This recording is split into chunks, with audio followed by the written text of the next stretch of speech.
Welcome, AfterBuzzers. You're watching the season finale for Greenleaf, Gratitude, where tonight we talk, Charity plays the fool, Kerissa tells all, and Grace searches for answers. Stay tuned for more. I'm Maria Menounos, and you're tuned in to AfterBuzz TV, the ESPN of TV talk. Now, Buzz. Welcome back, Greenleaf fans. Season finale. Oh my God, I can't believe it. I'm still taking a breath. What's up, guys? My name is Shaka Smith. I'm your host, joined by my lovely co-host, Miss TK Trinidad. What's up? You've seen her on AfterBuzz's Women Weekly Wrestling, and of course, you've seen her right here on Greenleaf. Man, what a season finale. Crazy. Oh, man. I love the way it ended. Season finale or mid-season? No, season finale, man. This was crazy. So what were let's just get right into it. But before we even get to our overall thoughts, of course, guys, we have our predictions for next season, and we have our Who Needs Prayer section, and we might have to spend some extra time on Who Needs Prayer, but talk about a character that is in dire need of prayer. The entire family is in dire need of prayer. But what were your overall thoughts? I was right. I wish Raquel was here to tell her that I was right, but I'll text her after the show and let her know that I was right. So those are your overall thoughts? I was right? Yeah, pretty much. I mean, stunning. My overall thoughts are, I guess I'm still taking it in. I guess that, my overall thoughts are truth. Truth prevailed, or truth needs to prevail. And I see it bubbling to the surface. Lady May brought it out last episode, but, they are part of... If the truth is hidden, it can come back to bite you, essentially. And so I think that this family is striving more and more for truth, and there are going to be some fits and some pitfalls as it comes out. Right. But it looks like hopefully that truth will eventually heal them. But it's the truth, and also realizing that what you want may not be what God has ordained for you. Exactly. So I mean, they could have been holding on to this church for however long, but God had a whole nother plan. Yeah. So and we saw at the end, Grace just like literally has to give it to God, because what else can she do? She's tried her best and she doesn't know which way to turn. But let's go right into Charity playing the fool. I mean, I saw it coming. Right? Did you? Oh, well, we knew Charity was being played. You weren't as passionate as I was, but okay. So we get this moment. Did you? We see Charity. She gets the proposal from Phil. Did you believe the proposal? Did you believe Phil this entire time? His intention? No, because it seems like he does love her, but I wouldn't say love. I think that he was enamored with her naivete, and I think he likes taking care of vulnerable people. So I think he was enamored with her, but I don't think he was in love with her, because if you're in love with somebody, despite everything else that's going on, you're gonna rock with this person. And the moment where stuff got tough, they weren't even together for a hot second. And the moment he had a choice, he bailed on her. Well, that's not love. Well, I think, it's not the traditional love, but traditional love. It's not love. Period. Well, no, I think was it AJ that not AJ, but Jacob that was in here as a guest when he brought up that maybe his sort of pathology is falling in love with women that have utility for him, and then when they lose the utility, he falls out of love. But it might be how he interprets love. But that's not falling in love and loving somebody's two different things. People fall in love with ice cream. People fall in love with all these. It's more like falling in lust. Yeah. That's not love. No, I mean, I do think there's something to. I think it's possible that Phil fell in what he believes is love. I think he believes Phil's delusional. Well, yeah, and that is not love by any stretch of the imagination. Yeah, there's no arguing that. Well, I think for him, love is some sort of part of love for him is the utility you can bring him in the partnership for his goal. Yeah. Well, it's not love. Certainly, Charity found out the hard way on that one. Well, she should have known better. Yeah. The writing was on the wall before it even started. The fact that he asked her for information on her own family. Yeah. Like all the deception, and then to expect this person that was essentially using you to create this turmoil within your family, he's actually gonna marry you and be loyal to you. Like, come on, son. Yeah, that was ridiculous. I was actually surprised we didn't get Charity slapping him, but we did finally get the Marsha moment. We got Charity going G, and we saw the frustration with her with Bishop. But he seemed to think, Bishop as he is, that he'll just talk to Charity and she'll vote the way with the family. Right. Were you surprised that Charity, when she had that tiebreaker vote, did go with Phil DeMars? Well, yeah, because she, at the end of the day, despite everything, I think she honestly just wants to be loved and wants to give love and all this other stuff. The only problem is that she's broken. Yeah. So you can't legitimately first find somebody to love you that way if you can't even love yourself. Yeah. So she's always reaching out versus reaching inside and figuring out what's wrong with her. Because the when you look at all the issues that's happened, despite the fact, her husband, that part wasn't her fault. Yeah. But everything that happened after that, the main denominator was her. And maybe her fault was in wanting love so badly she didn't see signs or pick up on certain things that might have helped her. Right. I mean, that is possible, but he also has to take the blame to that because he probably knew. Yeah. So, but the thing with Charity has been just consistent is she's always reaching out to somebody else because, this person's hurt her or her family doesn't care or all this other stuff, when it's just like she could be self-sufficient. She should have probably just moved away for a little bit and tried to find herself. Yeah, I mean, I was surprised she took that vote because I would think to myself, she's sitting there talking to her dad and she's in the home of the parents. How can she walk out of that home now, vote for them to lose the church and then come back to the home? She got to come back to the home too. Yeah, well, it was potential. She wasn't even digmatized. You know what that is? She was like the potential of, like you meet someone and then you attach all this stuff that you assume comes with them, and that's Charity. Yeah. And she was just blinded by all the possibilities, like they're gonna fall in love and she's gonna be a first lady of a church and all this other stuff. And it's like you're not independently wealthy, like you're living your parents have. And I was screaming, I was like, what? And I thought the bishop got through to her as well. When she kind of questioned Phil, I thought, okay, maybe she's starting to pick up here. But no. Because she's old. It's different when you're like 15 or something like that, where your father's love is sufficient. Yeah. Right? But now she's grown and she wants I don't think anybody doesn't want that type of love. Yeah. And she wants that, and she's grasping at any single straw because at the end of the day, it's like, okay, that would have been her second marriage. She's with child. There's a lot of these older dudes that don't want women with children. That's a whole another issue in itself. So there's so many different factors that are coming into play where she was just happy. Oh my God, he loves Jesus and he wants to marry me. All right, I'm good. I'm in. Yeah. So, I called it, Raquel. Just saying. Well, I was happy to see May give Charity a little bit of what she deserved. But, it was funny because it almost gave me, like, flashbacks to my own childhood where, you try to lie to your parents and they just know. And you don't know how they know, but they just know. Mm-hmm. And so I love that scene when she, like, dresses her down and, like, and lets Charity know, you can't lie to me. You cannot lie to me. Yeah. I mean, at the end of the day, it's just one of those things. Your parents have been around longer than you have. Yeah. And they birthed you. They know all your mannerisms. Lady May pays attention to everything. Yeah. She watches everything. So for you to, one day you're this way and the next day you're happy as a clam. Yeah. And not going to fly. And I love when she gave that line that when you affect someone's life, you're affecting all those people in that life. My life is your life. Your life is AJ's life. My life is Grace's life. So when you mess with Grace, that's my life you're messing with. That's everyone's life down the line. Cause and effect. Yeah. I mean, May had some of those she had some of those prophetic lines again.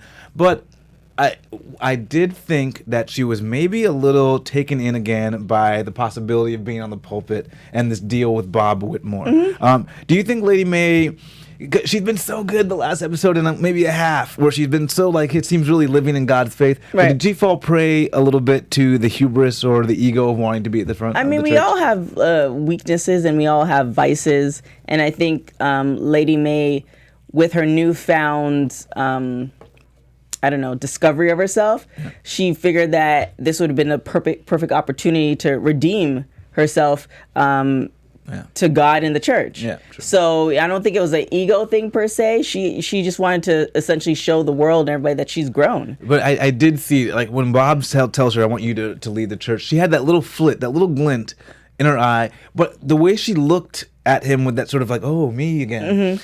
I thought she was catching herself. I thought she realized, oh wait, he's playing on my ego. Let me dial it back. But she said yes apparently in that meeting. Well, I mean, I think too, she thinks that she could outwit Bob Whitmore. So she figured, Grace is out. Let me, figure this out, because her mind's always working. Yeah. So I think she figured that was gonna be a play, especially when she told him about Phil. But Phil Phil's not loyal. Yeah, he don't love them hoes. Yeah, and Phil doesn't lay down. He's coming back. Well, he does lay down, well, but not for long. Would love to hear your guys' thoughts in the chat. I think TK's got a few words. Pissed at. They're pissed at Charity for sure. They want to talk about Kerissa. They want to talk about the guy at the end of the episode, which was, really weird, but it kind of makes sense. However, we thank you guys so much for being in the chat. Without you guys, we wouldn't be the number one after show for all after shows, ESPN of TV Talk.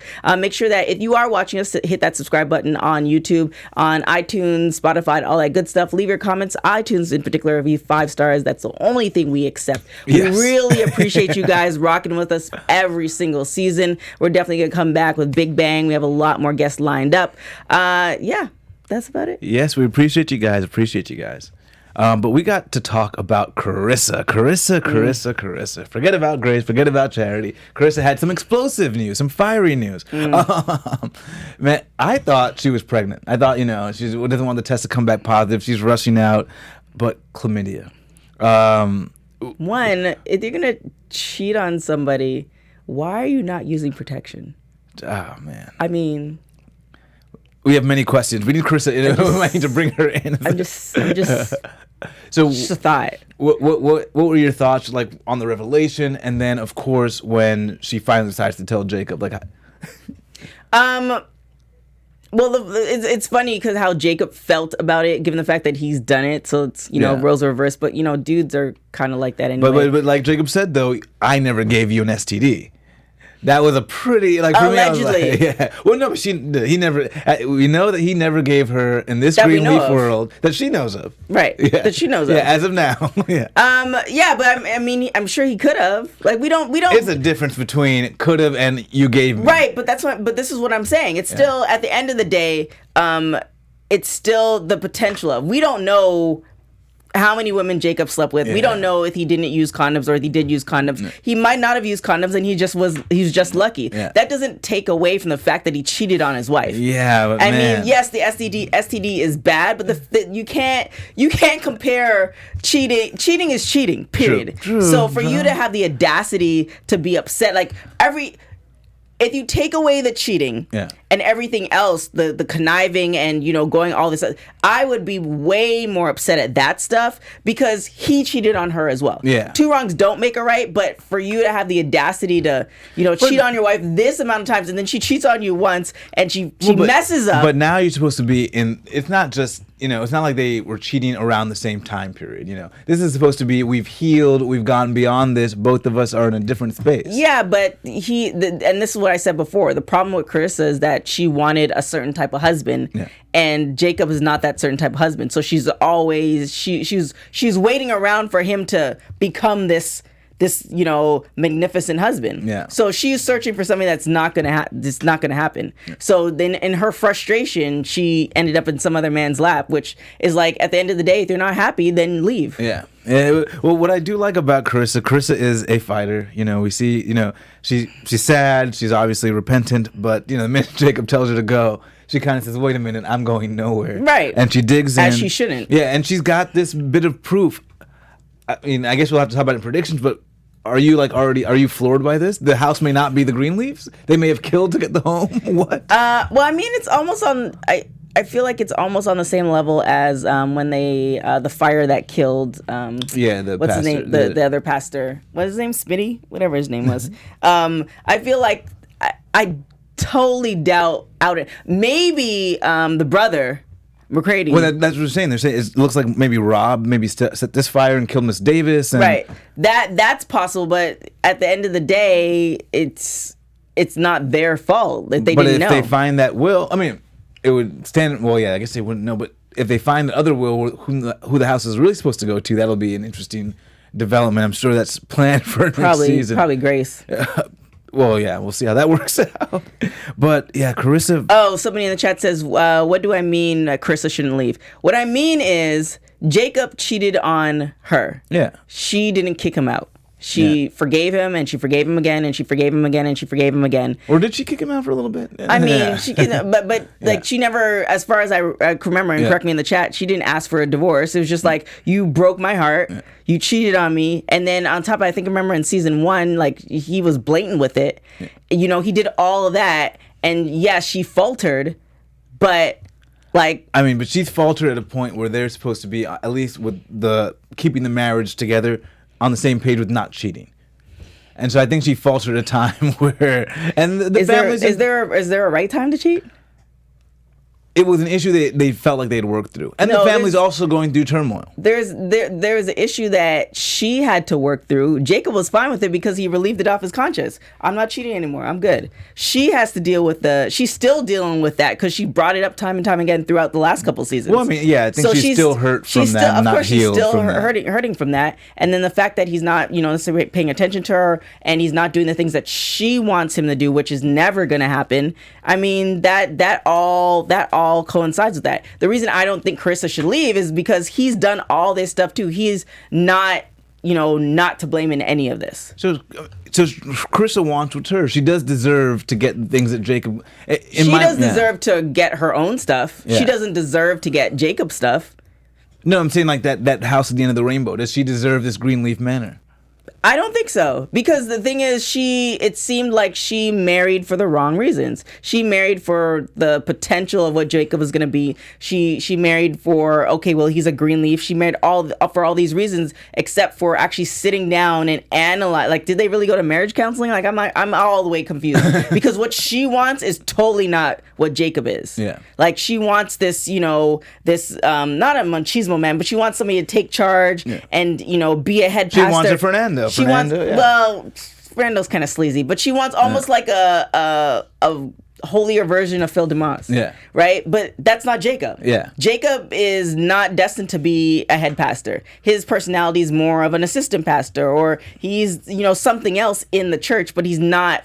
He's not called for that. He's not called for that. Yeah. So for you to expect that out of somebody, I mean, no. And he's never leaving his family anyway. He is definitely, like, not necessarily a mama's boy, but he's definitely all about his family. Yeah. So if you were thinking that he was going to leave the family and cleave to you, and you're going to go off into the distance and have this church, then you're delusional. Yeah, I mean, I think she knows that now. But, yeah. Of course, now we have Grace this episode. This episode, she was searching for answers. She comes out of there, she steps down, and I liked it because I really felt this episode more than any other episode, that connection between her and AJ. Mm-hmm. I felt that bond growing, and I felt for the first time AJ wanting to really have that bond with his mother. Right. What did you think about that tenderness? But for me, I wasn't sure where it was coming from. Could you figure out where it was coming from? From Grace or from AJ? From AJ. Yeah, AJ kind of confused me because it's one of those things where you've lived such a hard life, and it seemed like he was. It was a confusing. It was like he was softer. Yeah. But you've lived this, 20 plus years of, this turmoil. Yeah. So I don't know where exactly that was coming from. Yeah, he seemed shifted, and she even picked up on it because she's like, "Wait, why do you want to turn yourself in?" I feel like that there's something. It feels like self-defense, like was what she said, but I don't know what's happening. Right. And of course, I have my prediction for that. Somebody said in the chat he's not the real AJ. I thought that too. I don't think he's not. Ooh, that's a good one though. But we'll talk about it. Yeah. We'll talk about it. Predictions. Do you think this was the right move for Grace to step down? I mean, obviously it didn't work out because then Charity got to make that vote. But do you think it was the right move for Grace? Obviously the wrong move for the family. I don't think she should have stepped down. I think she should have been honest. And it's one of those things where if the church was up in arms, then maybe step down. But I think, if she was honest and actually told her story and told it from, just this is the situation and this is what happened, and I was young and I was all that, I think the church would understand.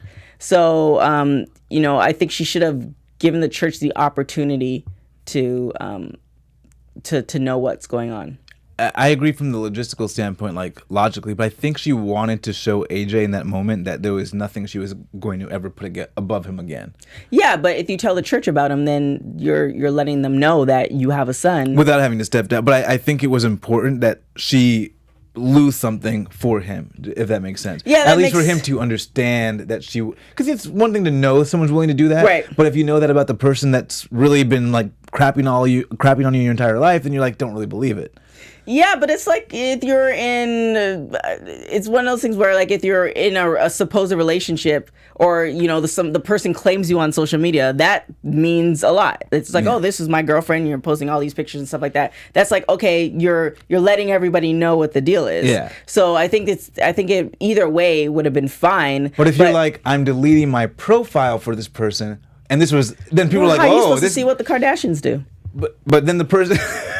But the person's like, oh, wow, this is real. You're deleting your social media for me versus I'm now in a relationship. So this was Grace's version of deleting the social media. I guess so. When it's in that hypothetical situation, somebody said they're deleting their social media. For you, that's whoa. Then I'm thinking that they might have another phone where they have different social media. Like, I'd rather just all be out there. Because if you were on social media to start... Like, I wouldn't take it that far. Well, this is what I'm saying. If you are a pastor and this is what you were called to do, right? Then it feels like you're giving that up for AJ, which I get that part of it. Yeah. However, you're losing a part of you, and you're also messing up your whole family.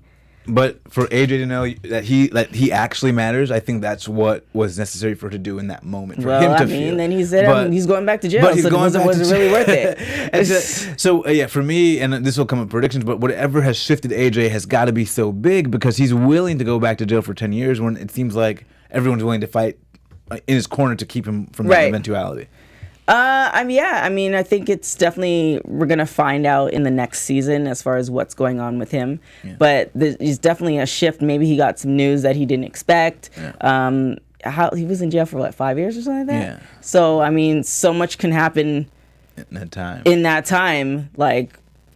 So much. And of course, we got to talk about his sister who tried to give him some support. But Sophia and Dante seem to be, heating things up. What do you think about... I guess I've been against the relationship just because of the proximity of all the players. Right. But I like Dante. Did she tell him that she can't have kids? No, I don't think she's told him she can't have kids. She told him this was her first time that she's about to. And so...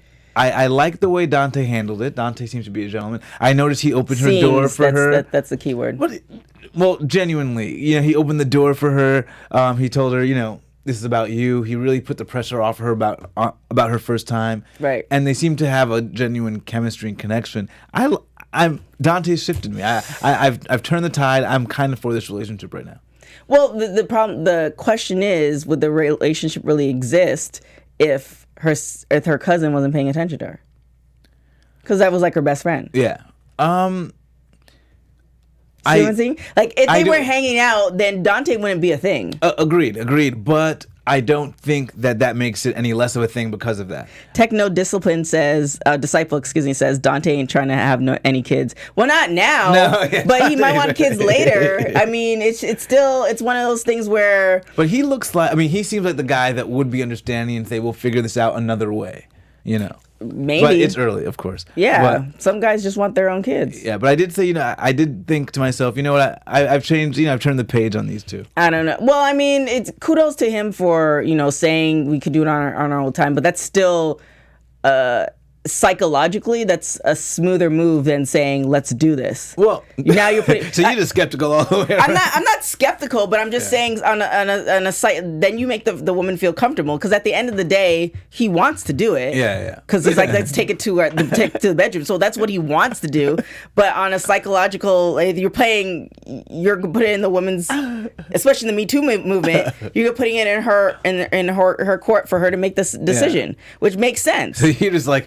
Good move, brother. That's what you did. Good move. Kudos to you. Because if you did it any other way, then now he's like, okay, well, let's do it. And if you start begging, that's just all the way wrong. So kudos to him for whoever's teaching him those moves. Well, we got to talk about our Who Needs Prayer segment. And here's where we talk about a character or a set of characters, maybe the entire family, who needs prayer. So, TK, why don't you take it away? Oh my gosh. Well, Phil DeMoss, he needs prayer. He needs Jesus. For somebody to just want something so bad that they essentially give their life away. I think he said 20 years. He's marrying Judy. He's married. He's doing all this stuff in order to achieve this goal, and to be in the church and not believe that God's going to give you what you deserve and look to Whitmore to make this happen is totally asinine to me. So he needs Jesus. He needs prayer. He needs to wake up. I definitely don't think Charity was the woman for him, but for him marrying for the wrong reasons, that's one thing. And then he's not going to get what he wants. Yeah. He's going to be chasing. Bob Whitmore is going to hold that carrot in front of him, and he's going to be chasing it until he's old and gray, and Whitmore is dead and left nothing to him at all. Charity needs to go and leave her family's house, needs to take her child, leave the nanny behind, and actually live her life and figure out what's best for her. She needs to be alone for like 2 to 3 years. Yeah. No man, no sex, no Tinder, just figure it out and realize what's wrong with her in order for her to move on. So those are the two main ones. And then, I felt the last part with Grace and her, essentially talking to God and asking him, well, first being thankful. Yeah. Because at the end of the day, the fact that we wake up is a whole thing, and that she has a family and all these things. So that was a really great tie into the end of the episode. So definitely praying for Grace so she can see it through. But yeah, the whole family just needs to actually pray and rely on Jesus. I'm gonna pray, not fake pray. I'm not even gonna pray for Charity because I feel like Charity just got her lesson, so she's gonna have to deal with it. But she just got the lesson. She always gets a lesson. But this was harsh. Harsher than the choir director guy? Oh, yeah. This was harsher because remember, he just asked her to marry her. They made love. The next day he's like, nah. So this was harsher. Then I will say, but I'm not going to bother to pay for Charity because that was a lesson she needs to get. So let her figure that out on her own. She's not going to figure it out. So, but I will pray for Kerissa. I forgot about her. Yeah, Kerissa is. So I was sorry to cut you off. So somebody asked me why should she stay in the house. Yeah. I'm on two sides of the fence, meaning that she needs to leave because she's not gonna get what she wants. Yeah. However, if she wants to stay miserable, she can't be kicked out of the house by Jacob. Yeah. That's just hypocritical. So I'm on both sides. I think she needs to go and find herself a real man on her own terms for the right reasons. Yeah. But if she's going to stay in the misery, then you can't allow Jacob to kick you out. Well, yeah. For me, I think she needs prayer because she doesn't have proper footing right now. Mm-hmm. And she's volatile. So, she's really caught where she's been cheated on. She's been a wronged woman, and she's been the woman that was wrong that also tried to stay for the right reason. She tried to say, "Let me see this through. Right. Let me put up with some of this." And then she became the wrong woman who's now doing wrong but feels justified because of what he's done. Mm-hmm. And now she's got this thing to deal with. And on top of it, she does have these children to raise. Zora and Winky, poor Winky, got to see him come through. So I'm praying for Kerissa, and she's kind of almost besieged on all sides because she's in the Greenleaf family, but she's against the Greenleaf family, and she's got May there. So I'm going to pray for Kerissa because she's in the middle of a storm with no real support. At the end of the day, her only big support is Jacob, and he's a Greenleaf, and so she's really on her own. So I'm going to pray for Kerissa, and this will lead me into our predictions. But I'm going to pray for AJ because I think he's going through some stuff. So he's been going through some stuff. I think some extra stuff, which I will save for my predictions. Mm-hmm. Let's hit our predictions up. Your AfterBuzz TV predictions. I think this can go one of two ways. If the season, because when I was talking to Benjamin, who's Noah on the show, he said that they taped 18 episodes. So there's already episodes that are already in the can. So, and we don't know if they got renewed for another season. So if it's not renewed for the other season, there's going to be one of two things that's going to happen. Essentially, it's going to be the Greenleaf family and legacy will be destroyed, or they're going to figure out, pretty much Lady May is going to figure out how to create a new life that includes the church for the Greenleaf family. It's going to be one of those two things. I do like what you said about AJ, so I'm going to leave you to say that as far as the predictions. But I think some people are going to learn the lessons because this is life. There's some folks who learn, and then some people who are still the same lesson over and over again for the rest of their life until they die, and that's going to be Charity. So I don't think Charity's going to learn. She's always going to be the woe is me. I do think that once the anger passes, the depression's going to come, because it's one thing that you have like a pretend boyfriend and it didn't work out and he ghosted you and all this other stuff. But it's another thing when you actually had the ring on your finger and she probably planned out the next 10 years in her head in that 12-hour span she didn't see and him. she still had the ring on her finger when Phil left, so she's there just to look at what could have been. You know? So, that's going to take her for a spin for sure. I definitely think Grace is going to figure, that's just what she does. She's going to figure things out. Yeah, I do want to see Noah, like what's happening with him. He was here and then he's gone. But I think Lady Mae is definitely going to pull the family together. And then I'm still the same with Kerissa, whether she just needs to make the decision and either conform, because that's all she can do. Conform to the reality that this is who Jacob is, and essentially, like, Lady Mae also has to apologize to her too, but they need to come to agreements, and she has to realize her part in the dysfunction of it. Either conform to this and accept it, or get out and just be separate and parent your children separately. So I think that's what they need to do with that. So my prediction is for AJ. I think AJ's dying. I think that the guy that we saw at the cemetery wasn't. I think it was maybe a spirit or a messenger of some sort. I don't think it was a real person. I think that person's job was to let Grace know that AJ is dying, and maybe that's why he wants to go back. Maybe that's why he was stealing these pharmaceuticals, and maybe he wants to go back because he knows he can get care there and didn't want to be a burden to the Greenleafs, because that way he doesn't say, hey, I'm your new son, but also I'm dying, take care of me, and then whatever. So I think that's going on. And his stature too is very angel. Like when you said that, and then if you look at like certain stuff that's in the Bible and you see the interpretations of it, that's how he was walking. And he came. You mean that figure? Yeah. And AJ was there was a sensitivity to him, like we said earlier, about the way he was treating Grace, and so it almost felt like he knows something more. I think it's his impending death, or whatever's troubling him. As far as Charity, she's not gonna learn. I think she might have a mental break at this point. So she had one already. Yeah, so I think I think another one. Yeah, of course. I mean, might actually land her in the mental institution. Yeah, that's what I'm saying. I think she might have a break that's larger, and so she's gonna actually have to seek some ongoing help. And then how that. I think she might go crazy before that, So that'll be a messy situation. Kerissa is I think Carissa's going to have the strongest hand next season to play, and it might be that I can take this house if I want to. So I think, how's she going to take the house if it doesn't? Knowledge is power. So at the end of the day, Kerissa can either, I think she'll be able to figure out a way that she can probably take the house, or a way that she can keep it out of the Greenleaf's hands. So then by that, therefore destroying. Forget herself, but what about her kids? No, she'll just make them sign over the house to them, and then you think Lady Mae's gonna do that? If it means losing the house or signing over to Kerissa, she would.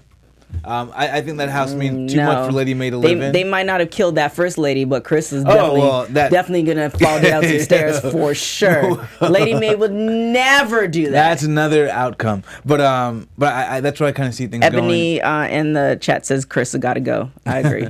And I think we're gonna see Judy play a larger role next season, which I think will be interesting to see Judy and Charity, how they will interact next season, because that's not gonna. That's gonna drive Charity. She has to interact with her on a daily basis. That's going to drive Charity insane. And let's be honest, I was a little surprised, because I thought Bob, maybe it's the racial thing in my head, that Bob wouldn't be too happy about Phil and Judy being together. But Bob actually likes it. He thinks Phil is a stabilizing force for Judy. So I thought that was interesting, that was one of the bargaining chips. You actually got to marry her and make sure she's happy. But also the fact that Phil wrote all Bob's books and all his sermons and all this other stuff. Now that he's in the family, Phil can't go nowhere. Oh. So to make Judy happy, or is it to keep filling the family? Both.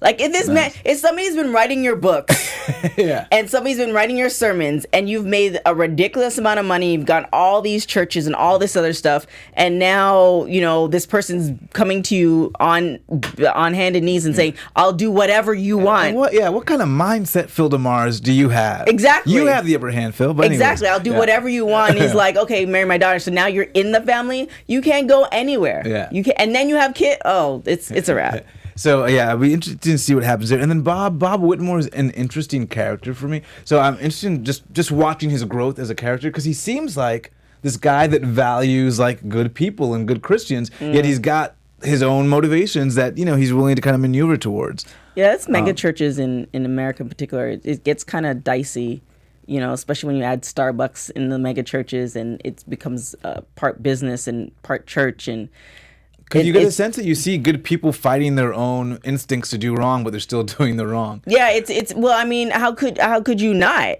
Yeah. Like if you came from nothing and now God gave you this blessing to speak to people and mentor people and all this other stuff, and now all of a sudden you have this windfall of money that you have access to. And you have to be able to continue to grow. Right. Like how could you everybody, no matter who you are, has some type of vice. Yeah. So it's just one of those things where it's just like, I think Bob Whitmore, I think his intentions are good somewhat, but, it's more of a domination than anything else, which is not a good intention. Yeah. Well, I don't know how they rebound from this one, because it looks like it's going to be almost impossible to get the church back based on Charity's vote. So. Sophia, the Ben, says Fernando is a walking STI.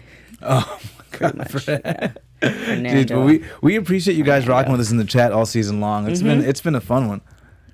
It has been a fun one. Interesting. So we hope to be with you guys next season. Guys, my name is Shaka Smith. You can find me on Twitter, Instagram, and Snapchat at Shaka Strong. And you can find me on everything at TK Trinidad. We will see you guys next season. Ciao.